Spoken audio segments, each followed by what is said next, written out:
হিন্দুদের অনুষ্ঠানে যাওয়া, তাদের পূজা স্থানে যাওয়া, রথযাত্রায় যাওয়া, সেটা রাজনৈতিক নেতা হোক, যেই হোক, ভোটে পাওয়ার জন্য করুক, জনসংখ্যা পাওয়ার জন্য করুক, সম্পূর্ণরূপে এটা হারাম, নিষিদ্ধ এবং শিরকের অন্তর্ভুক্ত।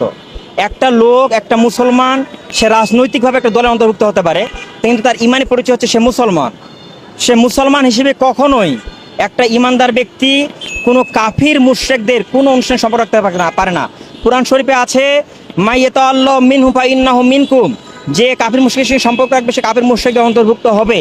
হাদিস শরীফে নবীজি বলছেন, মান তাশাব্বাহা বিকাওমিন ফাহুয়া মিনহুম, যে যেই সম্প্রদায়ের সাথে মিল রাখবে সে তাদের অন্তর্ভুক্ত হবে, তার হাসর নসর তার সাথেই হবে। তাই কোনো রাজনৈতিক নেতা সে যেই হোক, এই কাফির মুশরিকদের, হিন্দুদের মণ্ডপে যাওয়া, পূজা স্থানে যাওয়া, এটা যাওয়া জায়েজ নাই। হিন্দুরা যদি তাদের পূজা অর্চনা করে, তারা করুক, তারা তাদের সীমানার মধ্যে করবে, এটাতে কোনো বাধা নেই। কিন্তু মুসলমান হয়ে তাদের এখানে যেতে হবে, সম্মতি দেখাতে হবে, এটা কখনো ইসলাম সমর্থন করে না। আবার যদি সাধারণ যুক্তির দৃষ্টিতে আসেন, আমি প্রশ্ন করতে চাই, কোনো হিন্দু ঠাকুর কি কুরবানির দিন এসে গরু জবাই করে?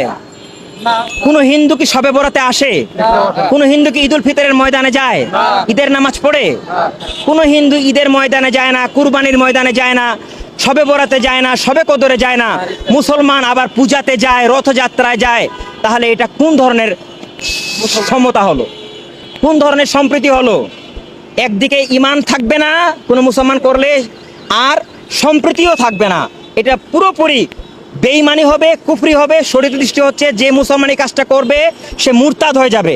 মুরতাদ মানে তার ইমান নষ্ট হয়ে গেছে। 3 দিনের মধ্যে তাকে তওবা করতে হবে। 3 দিন তওবার সময়, 3 দিনের মধ্যে তওবা না করলে ইসলামী শরীয়তে তার শাস্তি মৃত্যুদণ্ড। কারণ হিন্দুরা আমাদের কুরবানিতে আসে না, ঈদের ফিতরে আসে না, শবে বরাতে আসে না, মুসলমানরা কেন যায়?